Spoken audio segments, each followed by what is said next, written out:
at my little trees. I don't think you need trees. Welcome to our video. Today we're going to show you 5 eco tips, how to make your school more green, more environmentally friendly. Hopefully you're going to find these tips really inspiring and they're going to inspire you as a teacher as much as they do with your children. What are you doing to make sure that your school leaves a clean global footprint? There are some tips that you can take and ways that you can encourage the children to be more green within the classroom. Now this is something we find really inspiring, but we're not experts by any means and we don't have all the answers, so please add a comment below and share, be part of the community and let us know what you're doing, because all those tips are really going to help another school. Tip number 1 says we're going to recycle.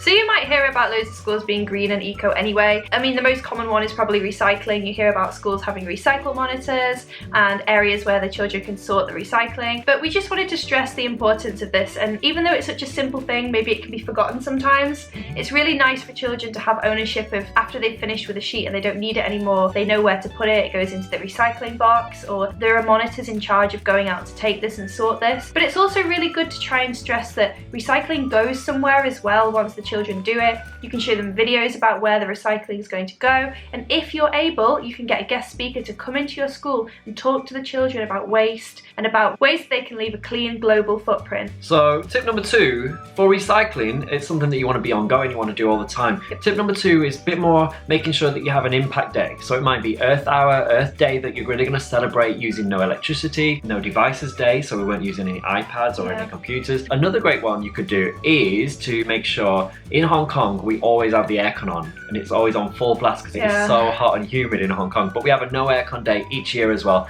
which the government sponsors to provide information to all of its citizens that actually the aircon is destroying the environment just as much as keeping on your lights all day. Doing something like that will really inspire your children, and having a big day will make it that much more memorable. Children will go home and share that with their parents, they'll let them know what we've been doing and why we've been doing it. And really, children care about their environment so much, so it's important you get them engaged now. I feel like children really do care about the environment. The children that I've had in my classes are always talking about the wildlife and the animals they love and ways to preserve the environment, and we want to try and make sure that love doesn't just die out when they grow older and they're still channeling that love. And by giving them days like the days Ryan's talking about where you have a special event in school, it can really help to consolidate that idea that eco and protection of wildlife is something that goes on all the time, and we should be taking more action and making sure that we're putting things in place now that will affect the future.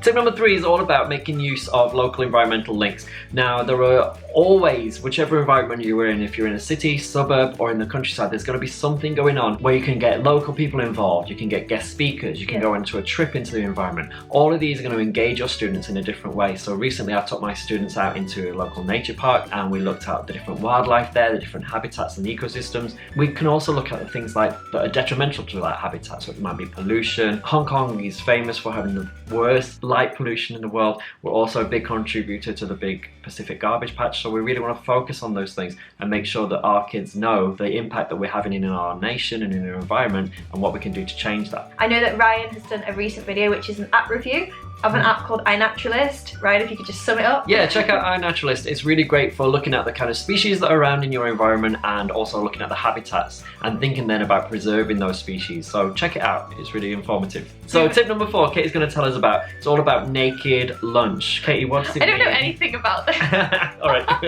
But Ryan told me the other day, he told me that in his school they do this day, it's called a naked lunch day. And I'm guessing... It's not as extreme as it sounds. Yeah, it sounds extreme. What is naked lunch? So our naked lunch is about providing a lunch for your children that have got no plastics, nothing that's only going to be one use or single use plastics.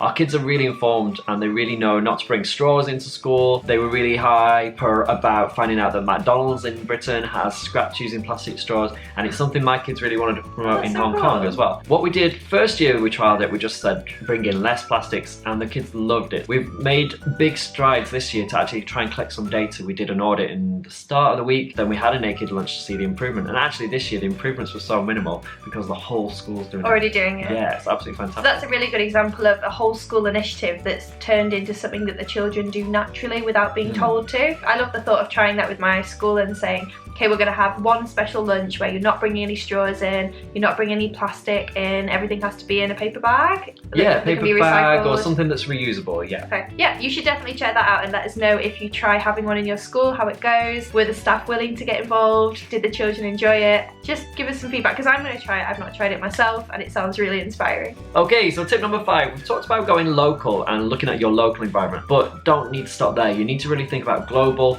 and think about the whole world environment. Looking at some videos, Netflix has got some great animal documentaries, some great planet advice. Blue Planet have got some really great clips, and David Attenborough. I think, Ryan, you told me recently that you used Plastic Ocean in your school. Yeah, I couldn't think of the name, but there's a great Netflix documentary called Plastic Ocean, which really inspired our children. And thinking global and thinking about how your small impact is going to have huge global consequences is really a great hook for your children. I know a lot of schools are using the global goals, which are big categories that we're trying to impact in the world and make a big change for 2030. So we found some really, really great resources on Twinkle. They're all about global warming, about different environmental issues. We've left a link down below if you want to go check it out, and it's really, really great. They're so beautiful, the pictures. So take a look. We're going to put the links below, and there's some overlays here you can have a look at. Please let us know, what is your school doing to make sure they're a bit more green? Let's share our advice down below and see if we can inspire some other teachers to take the correct steps to protect our environment. We are for teachers. Thank you so much for watching. See you soon. Bye. We're going to do a video today all about naked teachers,